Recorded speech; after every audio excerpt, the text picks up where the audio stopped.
Okay, this is the Keys to My Mind, episode 3. I'm gonna talk about when I went to Minnesota. I went to Minnesota a few years ago. I think I was 24, and I'm 46 now. So I went to Minnesota to stay with my uncles. My uncles had a landscaping business, and it was two of them. I also had two cousins that were their sons. Now I had one cousin, his name was Carlos. Now we drove to Minnesota.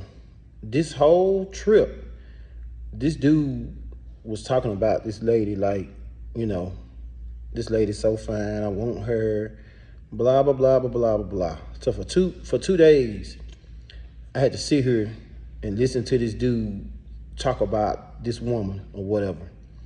The woman was dating the woman's sister was dating one of my uncles.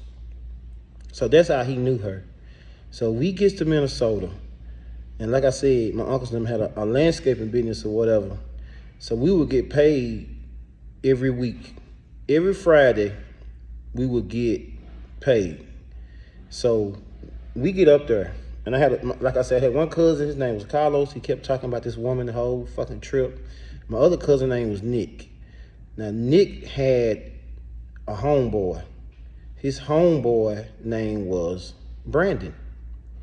So Brandon was one of these, I don't like to say, one of these pretty boys or whatever, good hair, whatever.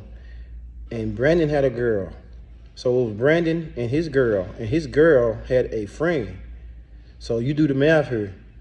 If it's Nick, Carlos, and Brandon, and then Brandon had a girl, so really Nick and Carlos was fighting over the same girl. So they were asking me to come along with them and come hang with Brandon. And I'm like, bro, I'm not finna come over there. Like, that don't make no sense. Like, it's, you know what I'm saying? Why would I come over there? And this Brandon dude didn't even fucking work hardly, bro. This dude was just, in my opinion, he was a user or whatever. He was using them because he was using their money to buy the weed, to buy the liquor, to impress or whatever. So I was telling them, like, y'all don't need to go hang with this dude. Like, he ain't got nothing to offer. Like, what the hell has he got to offer? Nothing. So every Friday we would get paid. So my cousin and them had got to the point where they started borrowing money from me. They might borrow $50. They might borrow $100. But I knew on that Monday that they was gonna pay me back. They always did, cause they knew, you know what I'm saying? So sometimes the next week would come, I might have $100 extra or $150 extra because they done paid me. We get paid on Fridays. Sometimes I would get paid extra from them paying me back.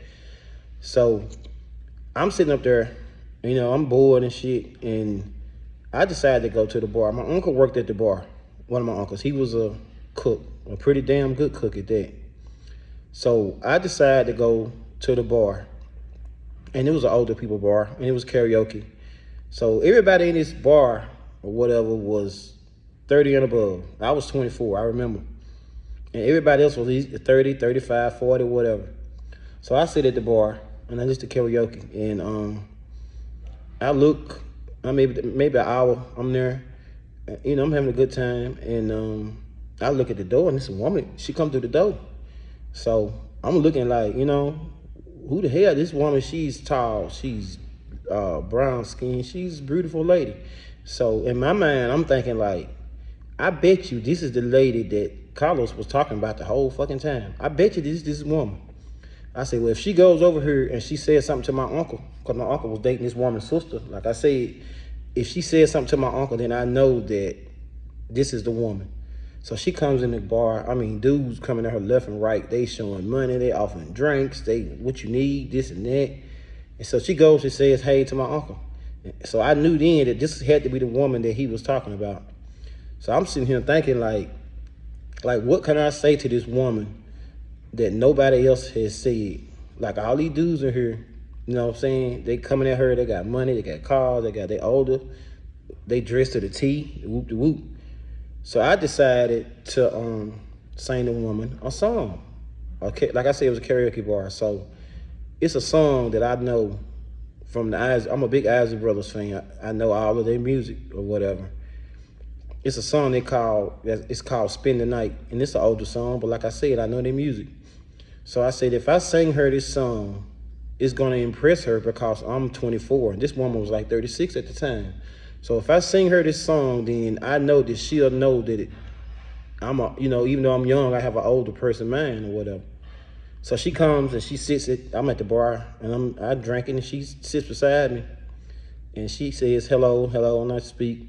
And she was like, will you buy me a drink? And I was like, sure, I'll buy you a drink. Then she leaves. She comes back.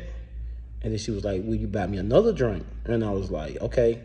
See, somebody like me, I have a 2-drink minimum unless me and you got some more shit going on. Like, I'll buy you 2 drinks, it's nothing.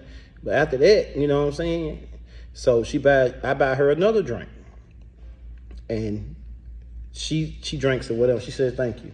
So I told her, I was like, I'm gonna sing you a song to let you know exactly how I'm feeling right now or whatever. So they put on karaoke. I tell the guy that, they show the words on the screen. I say, just turn the words off because I know the song. I sang the song word for word to her without looking at the words on the screen. And her face just told me everything I needed to know. I mean, she lit the fuck up. She was smiling, she was blushing, she was whatever. And long story short, maybe like an hour later, she decides to go to another club. Now, the other club was called the Elks Club. The Elks Club, you had to be 25 and above. Now, remind you that I said I was 24 at this time. See, maybe I didn't lead off with this part. That day, me and my uncle went to clear a guy's yard, clean it up, get the branches and cut the limbs or whatever. And I was talking to the guy. I'm a nice dude, and I talk to people. And I was telling the guy, I'm from Mississippi. I'm just up and visiting my uncles. And my mom was up there at the time. And I just wanted to get away. And I had a lot going on. So that's why I tell people, you have to be careful, or like who you're talking to. Because you never know, the person that you're talking to might be somebody that you need at a later time. So like I said, I was being cool with the dude, the guy that got us to cut the limbs or whatever. I was talking to him. We were chopping it up. So I get to the Elks Club, this lady, and the same guy that I had chopped the limbs for down, me and my uncle, that same day, he was at the door. So my mind was blown. Like, I'm like, and he was like, are you 25? I'm like, I'm 24. And he was like, well, I can't let you in. I said, well, you remember that me and my uncle had cut your limbs today, and clean your yard real good. Whoop de whoop. He was like, yeah. He was like, you that guy from Mississippi, whatever. And I was like, yeah. He was like, you with this lady right here? And I was like, yeah. He was like, well, I tell you what, I'm gonna let you in here, but you're gonna have to pay for her and you gotta pay for yourself. Which it was no problem. I mean, it was like $10 a piece, so I wasn't tripping about that. And I go into the Elks Club, and I'm sitting here with the lady. I didn't know what the hell to do. Like I said, I've never been with an older woman. And this woman was very, very attractive. She was very beautiful. Everybody in this Elk Club was coming at her left and right. The same shit that went on at this other bar. People were coming to this woman left and right. So I didn't know what to do. So the owner, the guy that let me in at the door, was like, you just come to my table with me.